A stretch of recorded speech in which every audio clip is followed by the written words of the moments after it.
किस्सा कहानी में मैं वर्षा गर्ग आप सभी के लिए लेकर आई हूँ प्रेमचंद जी की लिखी एक छोटी कहानी जिसका शीर्षक है बंद दरवाज़ा।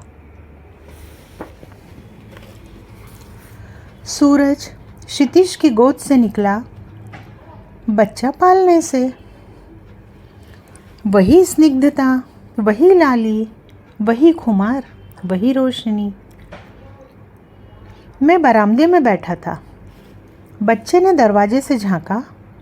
मैंने मुस्कुराकर पुकारा। वह मेरी गोद में आकर बैठ गया। उसकी शरारतें शुरू हो गईं। कभी कलम पर हाथ बढ़ाया, कभी कागज़ पर। मैंने गोद से उतार दिया। वह मेज का पाया पकड़े खड़ा रहा। घर में न गया। दरवाज़ा खुला हुआ था। एक चिड़िया फुदकती हुई आई और सामने के सहन में बैठ गई।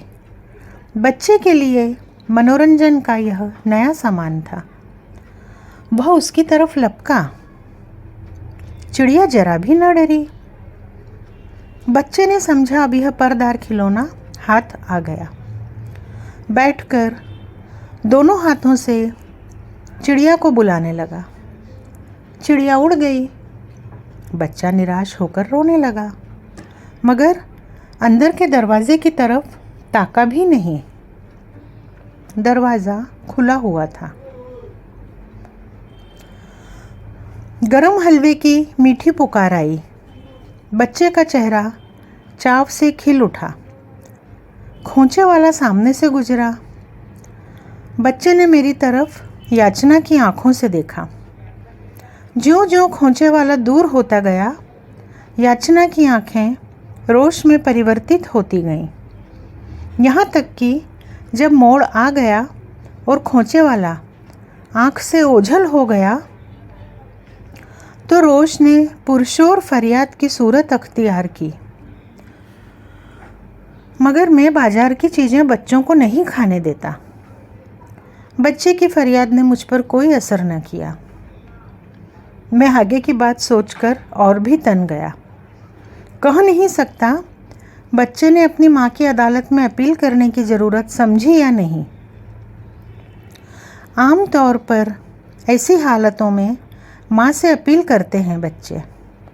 शायद उसने कुछ देर के लिए अपील मुलतवी कर दी हो।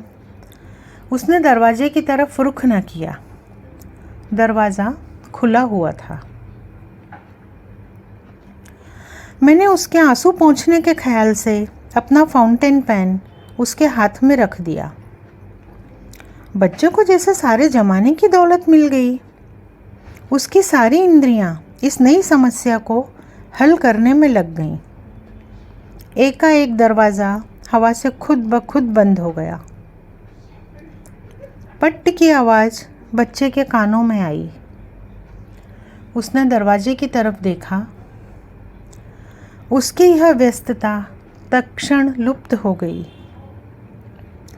उसने फाउंटेन पेन को फेंक दिया और रोता हुआ दरवाजे की तरफ चला, क्योंकि दरवाज़ा बंद हो गया था। बाल मनोविज्ञान पर आधारित प्रेमचंद जी द्वारा यह लिखी कहानी यहीं तक। पसंद आई हो तो चैनल को लाइक सब्सक्राइब करना ना भूलें। मैं वर्षा गर्ग फिर मिलूँगी एक नई कहानी के लिए। तब तक के लिए अपना ध्यान रखिए। नमस्कार।